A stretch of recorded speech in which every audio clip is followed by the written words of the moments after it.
কোনো কিছু করার চেষ্টা করতেছি, সেটা আমরা ইংরেজিতে কীভাবে বলতে পারি? আজকে আমরা সেই স্ট্রাকচারটি জানব। I am trying two plus verb. কোনো কিছু করার চেষ্টা করতেছি, সেই অর্থে আমরা এই স্ট্রাকচারটি ব্যবহার করতে পারি।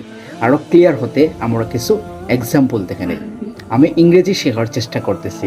I am trying to learn English. আমি কিছু করার চেষ্টা করতেছি। I am trying to do something. আমি পথ শিশুদের সাহায্য করতে চেষ্টা করতেছি। I am trying to help the street children. আমি আমার ঘর পরিষ্কার করার চেষ্টা করতেছি। I am trying to clean my room. আমি তাকে অনুপ্রাণিত করার চেষ্টা করতেছি। I am trying to motivate him. আমি পড়ার চেষ্টা করতেছি। I am trying to read. আমি ব্যায়াম করার চেষ্টা করতেছি। I am trying two exercise. আমি কমেন্ট লেখার চেষ্টা করতেছি। এটা আপনারা লিখবেন।